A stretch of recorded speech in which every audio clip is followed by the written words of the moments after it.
Yo, what up, friends? So, you want to blow up the entire world, set everything ablaze, blitz through your maps like nothing can stop you.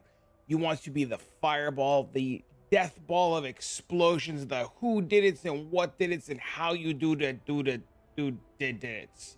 Essentially, you want to be what's before you. You want to see these cool, awesome explosions. You want to blow up everything on the screen. You want to cut through Deli like a hot knife through butter. And maybe you want to do a little bit of magic finding while you're at it. Well, today, due to popular demand, and you guys in the comments of my last couple of videos going, what's the build? Oh my God, show me the build. I need it. I have come to you today to talk to you today. Yes, you today about the Fulcrum. Now, this build, like you see before you, is blowing up everything. It is cutting through this Deli Map like it is a hot knife through butter. And one of my favorite parts about it is it can blight. It can blight really well. It can do expedition really well. It can essentially pretty much do everything except bosses. I wouldn't go touch an eater or an Exarch or a shaper or a serious. But mapping, yeah, yep. Mapping is absolutely wonderful. Mapping is fantastic. Mapping feels great. And today I'm going to be giving you both a high-end POB, the one that I am playing as per this video, and I'm going to be giving you the POB that a community member of mine, MrParker and Exodyr, have been working on. And they both have different takes and different variants, but MrParker wrote up a nice little write-up and so forth and so on about it. So I'm going to be sharing that. So you guys have both a high-end version and a low-end version. Now I will go on to say that I have been told that Palstron made this or thought of this like forever ago. DS Lily played it. Cute Dogs played it. Or not Cute Dog. Kobe Black Mama's played it. A bunch of people have played it. So, you know, big shout outs and credit to all of them for bringing it to light and showing you guys and showing me like this is a thing and this is existing. And it's awesome and it's wonderful. Now, the rest of this video I'll put at the end, and then you guys can watch the rest of that map if you want at the end of the video. But let's cut on over and talk about the build and what it does and how it works and what's going on. Now, you can see before you my character. He's a big ball of hunking fiery flame. It's pretty cool. Essentially, you just turn on Righteous Fire. If you wanted to grab a map and to give you a basic ins and outs of what's going on with it, let's just grab, I don't know, we'll just grab let's grab a Crimson Temple on the off chance we get an apothecary. We'll just grab a Crimson Temple, we'll throw in the map, and we'll pretty much talk about it, explain exactly how it works. Essentially, you'll go into a map, and you'll turn on your Righteous Fire, and you'll run into a straight line, and you'll just essentially just blow up everything before you. You get to just keep running and not think, and keep running and not think, and eventually, RF is just going to do what RF does and blow up and tick down and kill everything. Now you'll notice a lot of the DPS is a little bit slow and it takes a little minute to kind of get kicked in, but we'll explain how everything works. Essentially, you just run in a line, wait for one mob to die, and the first mob that dies set off in a huge chain reaction that blows up and deals with essentially everything in the map. So you get to be this walking bomb. So while things are exploding, you just want to keep running in a straight line and explode more things. When things stop exploding, you have to build up that ramp up again, which becomes a little bit of annoyance. Now you're going to say, what do you mean you have to build up that ramp up? What's going on? If there are no mobs to kill and there is nothing to explode, essentially any white tier mobs to explode, the ramp up getting back into what we need to do is a little bit slower. So the goal of the build is to find white tier mobs, blow them up, set yourself on fire, and while you're on fire, you just kind of want to go hug a rare mob because since you're a burning blaze, it's going to be a burning blaze. What do I mean by that? Essentially, if I walk up to a regular mob here, you just do no damage. But if I press a VAAL breach and I summon a bunch of mobs, as they start to explode and get going, and you set yourself on fire, the bigger the explosion that you cause, the more damage that you will do. Now, the bossing damage, like I mentioned, is not the best. I guess we killed a mob somewhere along the lines there. The bossing damage itself is not the best, but it can be done. You have the tools to get it. And let's talk about exactly the ins and outs of what the heck we just witnessed and how it works.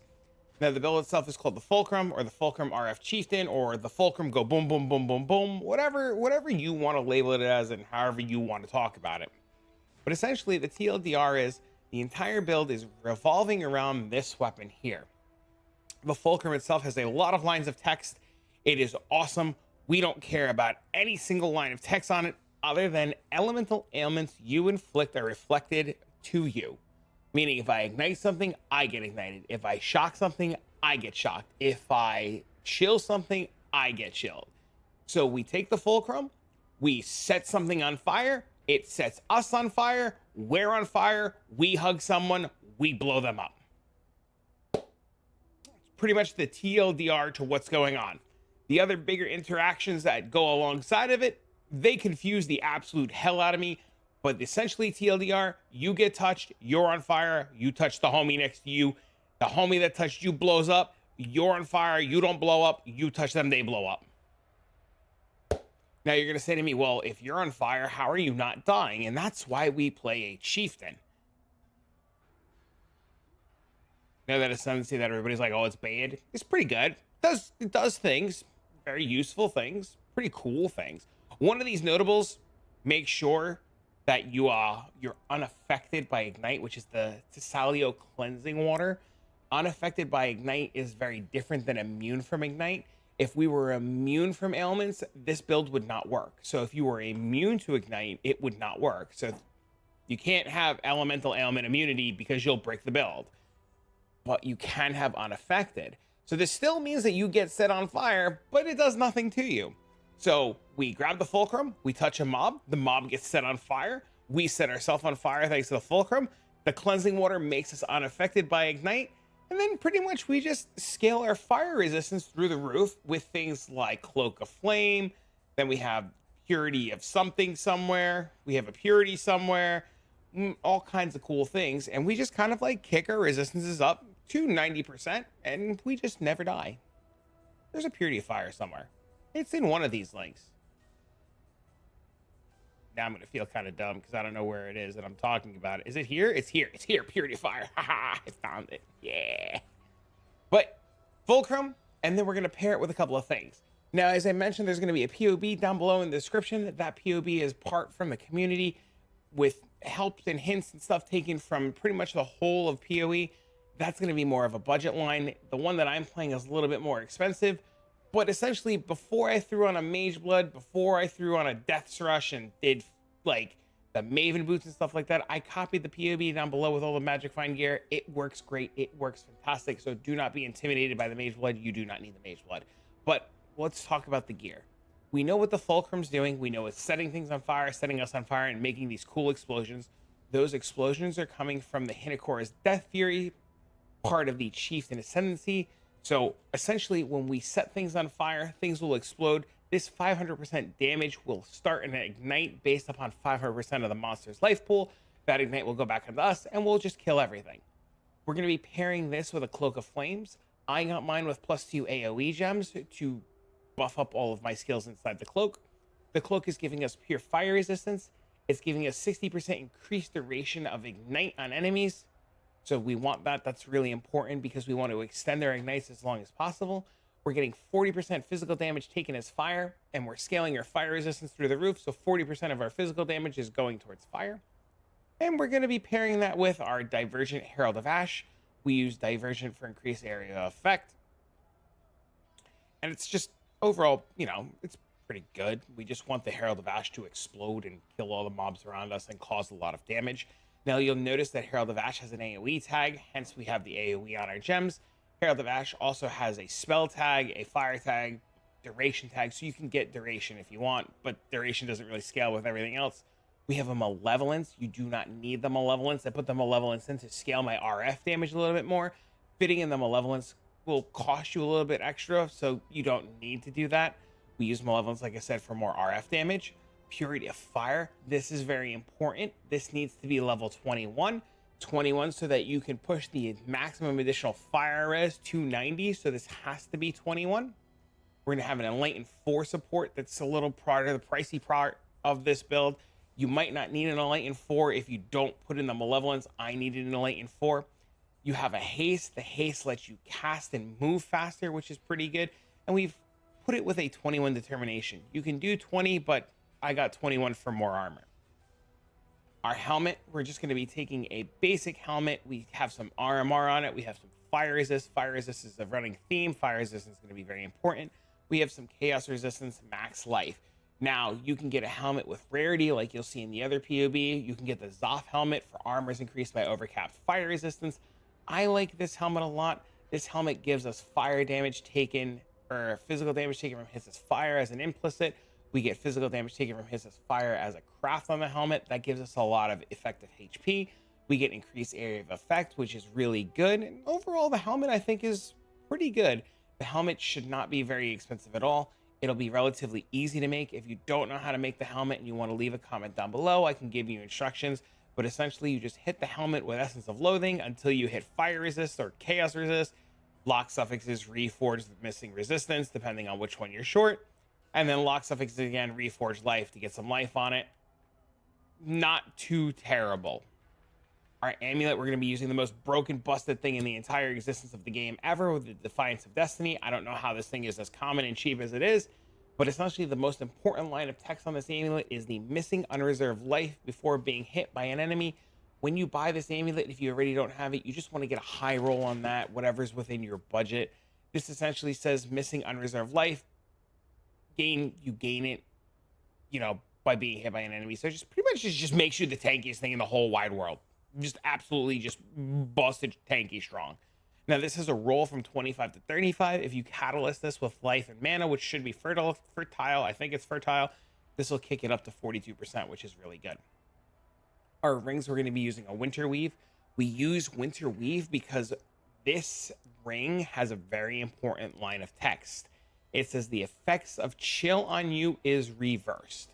What does that mean? That means when I chill an enemy and I slow it down and it make it move at a snail's pace, the fulcrum says, no, no, no, no, no, no. And then it reflects the chill back onto us. So we should be very slow and move at a snail's pace. But thanks to the reverse effect of the ring, the chill makes us kind of like really fast. That's what's giving us that big burst of speed that you notice when we do the maps. We hit an enemy, we chill the enemy, the chill is reversed back onto us, and then we just kind of like whoosh, through the entire map. Now you'll note that the ring says Malevolence has increased aura effect. I am using Malevolence, so you do not need that. You can get rarity. Ideally, if I were to buy this ring with an implicit corruption and I could find it, I would get immune to bleeding. Or I'd buy a bunch of coral rings and corrupt them and hope to get immune to bleeding. That'd be really cool. That would be probably best in slot. In my world, in my head, immune to bleeding. Our other ring, we use a Death's Rush. I use Death Rush for recover life on kill. I also really like Adrenaline a lot. And this ring gives me chaos resistance. You'll know in the other POB that you can use Aventers. Aventers is a really good ring and gives you a bunch of magic find and quant. So that's pretty cool. Our belt, I have Mage Blood. You do not need Mage Blood. This was originally played with a Bisco's Leash for Rampage plus quant. I like the Bisco's Leash approach a lot. I'm actually probably going to be swapping this guy back to Magic Find so that I can go live in Crimson Temple. I saw D slowly doing some Crimson Temple on it with Magic Find. My buddy Lancaster's doing it with Magic Find and Crimson Temple. It's pretty cool with Magic Find. And I personally kind of want to go back to a little bit of Magic Finding, but not with a traditional tornado shot, more with a little blowy uppy, uppy. Boom, boom, boom, boom. Our gloves pretty much follow the theme of our helmet. We're just going to get some rarity on the gloves and more rarity on the gloves and chaos resistance in life. Pretty straightforward, pretty simple gloves. I bought the fracture for this glove for like a divine. I hit it with Essence of Envy until I got rarity, and that was it. I hit it with a couple of essences. It rolled rarity, regen, and life, and I was like, cool, we're done. We're going to be putting fire damage as a multiplier, or fire damage over time as a multiplier, and we're going to inflict fire exposure on hit. Now, you could get the ability to spread ignites, but you don't need that on the gloves. We'll pick that up with a cluster jewel that we will talk about in a little bit. In our gloves, we're going to be putting our vortex, which is going to be our reverse chill setup. We have our divergent bone chill, we have our unbound ailments, and we have a life tap support. The running theme, you'll notice we're going to put everything on life tap. We have what's close to 0 mana, so we don't really want to be relying on our mana. And because we burn everything and we regain a bunch of life and we regen a bunch of life and our amulet keeps us alive, we put everything on life tap. Our boots, I used Legacy of Fury. Now, you don't need Legacy of Fury. You can actually get Goldworm boots for more Magic Find. Goldworm's where I started originally, but I eventually turned into Legacy of Fury. So if you want more Magic Find, go with Goldworms. You can actually get the +1 max endurance charge corruption pretty cheap. When I was looking for these boots, and I pretty much looked for the max endurance charge, they were like 20, 30 C. Now, I have been told that the effect of Scorch only matters at certain intervals. So, you either want a 30%, 40%, or 50%. Anything else in between doesn't really do anything. So, like, I've been told 42% is the same as 40%, 49% is the same as 40%. So if you can't find a 50s, just buy a 40. If you can't find a 40 or a 50, just buy a 30. You don't need to spend the extra amount of money to be at 49% because I've been told that the math doesn't work out and it doesn't do it. How that math works out is up and beyond me. There are smarter people in the comments, and if you know how that math works, leave a comment down below and explain all the math, and I'll gladly pin it to the top so everybody can read it. Thumbs up. Our boots have our Molten Shell. We have a castman damage taken. Now, something people don't realize, castman damage taken has a line of text on it that says this gem can only support skill gems requiring a level below. So our Molten Shell has a required level of 36. If I were to level it again, it would go over level 38. So that's why we have castman damage taken at level 1 and Molten Shell at 30 or at level 10 for level 36. If I were to take this up a notch, it would require me to take more damage to trigger Molten Shell. So we want to minimize the amount of requirements. So right now it triggers when I take 500 damage. If I were to level it up, it would trigger, I guess it doesn't tell me, so I'd have to level up, but it would trigger at more damage taken and then click on over. And we pretty much just want to like take any hit and trigger it all the time. And then we pair that with life tap, so we don't have to worry about mana, so we know that it always goes off. And then we have a portal and a VAAL breach. Now this portal and VAAL breach is really important. If there is a rare that will not die, VAAL breach. If there is a map boss that will not die, VAAL breach. If there is a pack of mobs that will not die, VAAL breach. VAAL breach is your be-all, catch-all of just pretty much a way to deal damage. It is a way to just trigger a bunch of enemies, and pretty much you just have it up all the time. If you're really worried about like having VAAL breach up, you can always get a sextant modifier that says that there's no lockout for your soul game prevention. You can just pretty much go VAAL breach pack, VAAL breach pack, VAAL breach pack, and never have to worry about it. We talked about the armor, we talked about the boots, the gloves. The helmet has a flame dash setup with combustion so that we can flame dash mobs and ignite them and give them minus 10% fire resistance. So if you're lacking a little bit of damage, you can just flame dash the enemy and click on combustion. We have Infernal Cry, which covers the enemy in ash, which gives them 3% increased fire damage taken per 5 power up to 20%.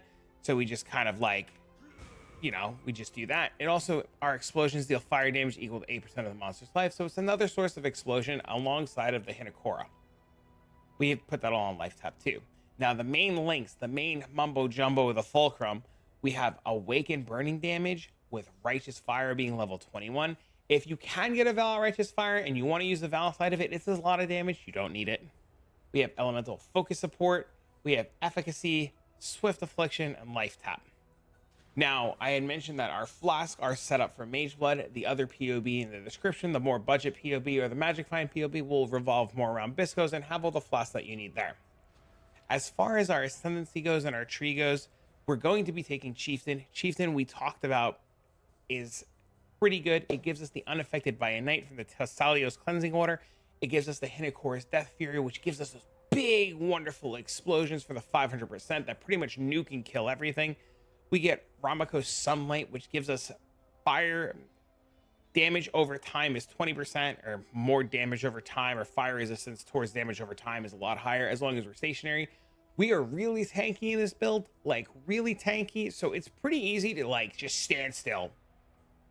I know we're not used to it. I know that's kind of spooky to say, but pretty much you can just stand still and just like burn things and like you could pretty much be okay. Now, I advise maybe not use an Ariath Zen and grab a health flask. I still like the Ariath Zen because I'm very tanky. Experiment with the health flask and if you think you need it or not and how your gear goes, but you shouldn't really need the health flask, so you can just kind of like still stand still, Ariath Zen, and blow everything up. And then lastly, we have Valako's Storm Embrace. This says that our maximum fire resistance also applies to maximum cold and lightning resistance. Now, if we look at our defenses, we can see that we're 90% all res. This is what gives us that. We scale our fire res through the roof and it applies to everything else. Now, We do a lot of this with tattoos. We do a lot of this with clusters and jewels, and we'll just pretty much go over everything.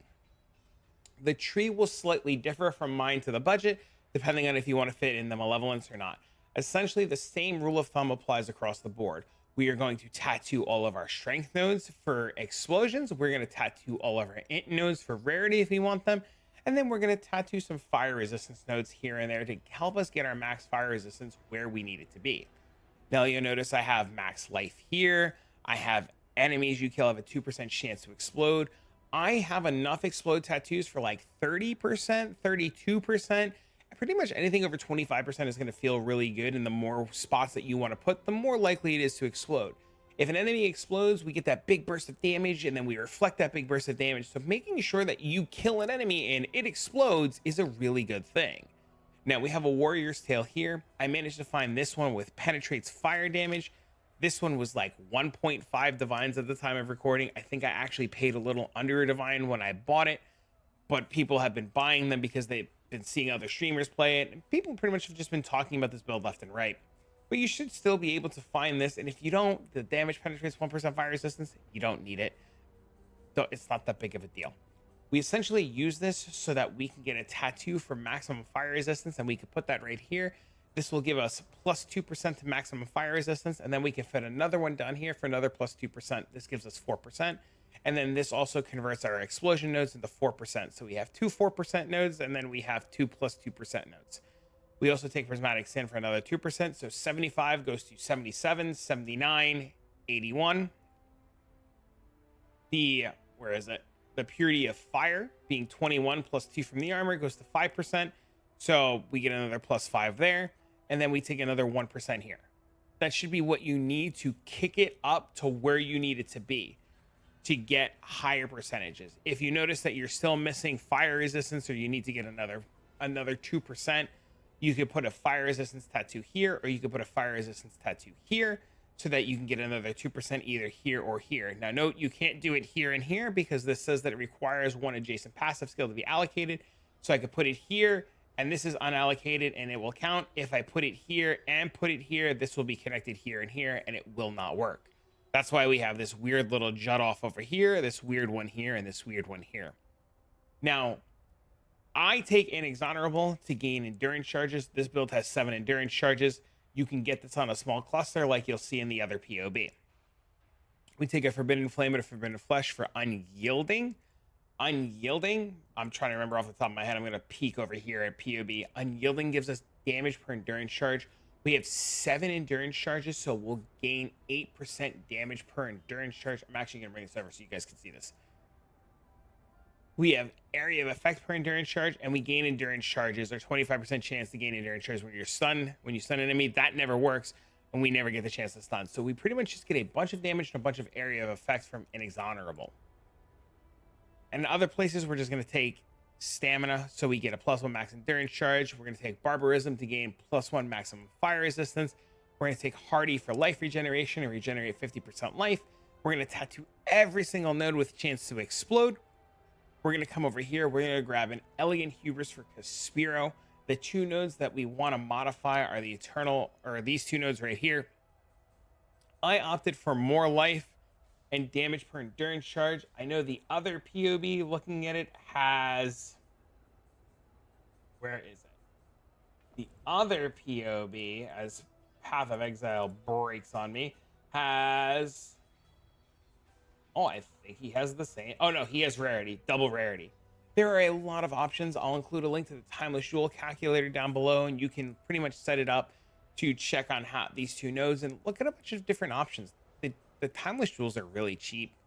I guess this one currently doesn't exist.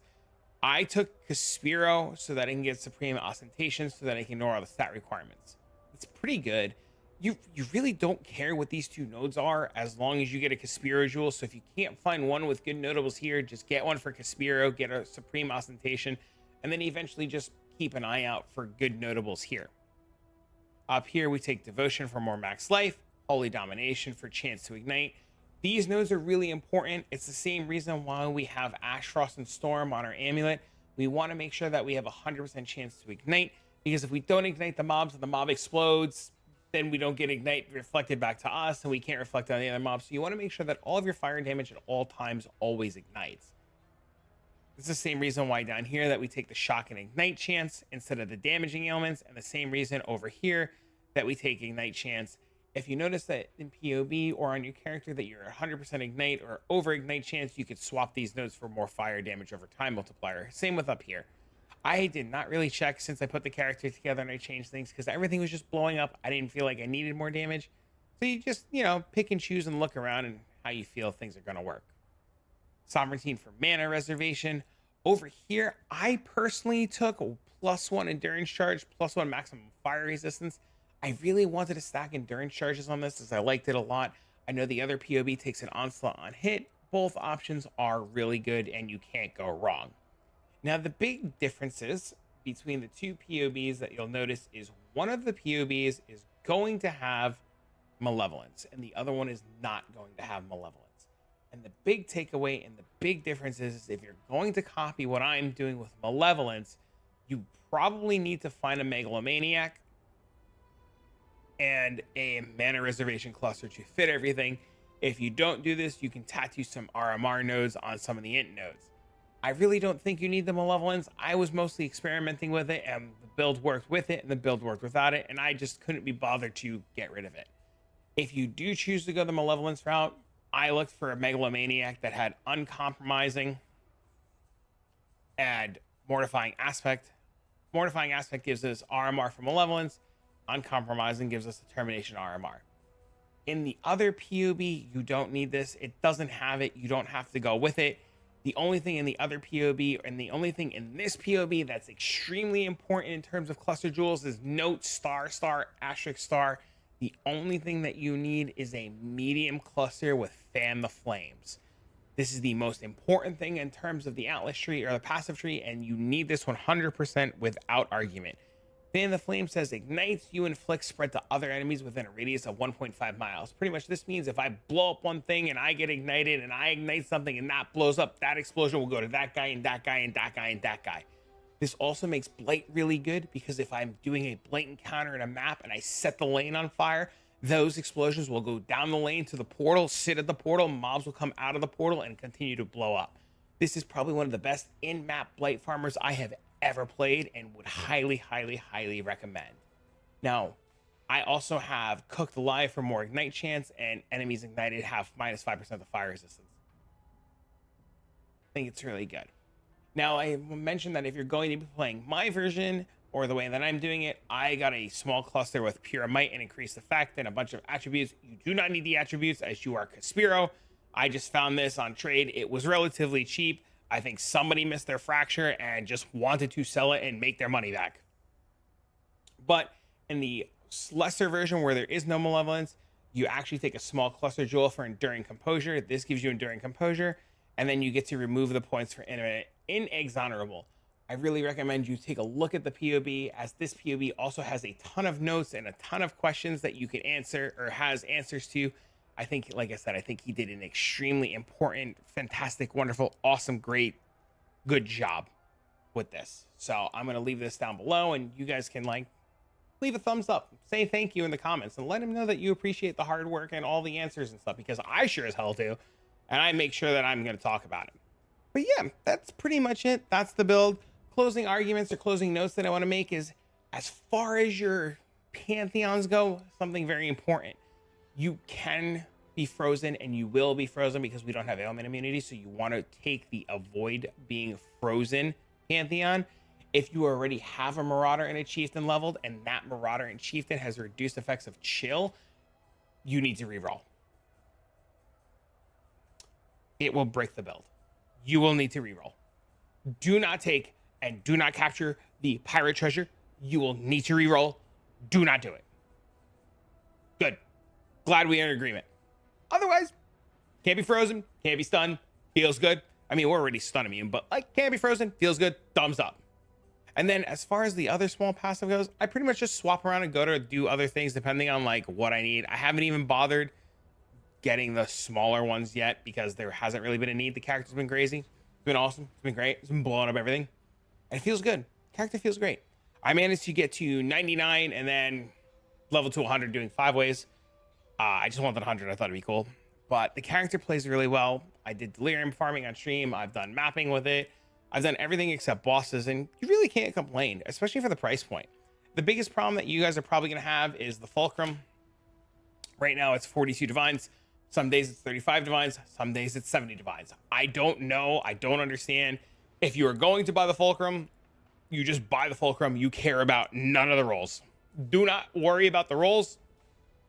Do not buy a perfect one. Do not do anything. Just get a Fulcrum.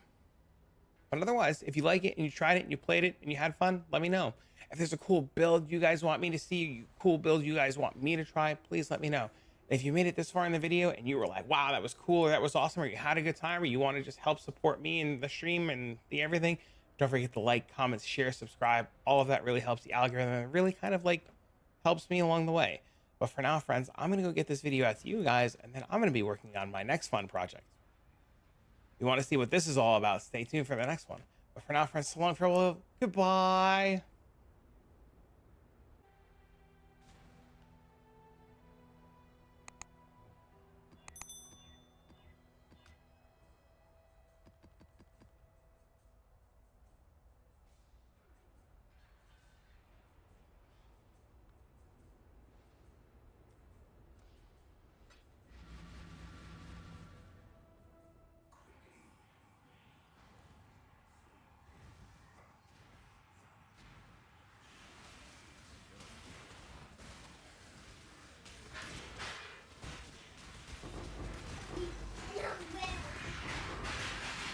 Yeah.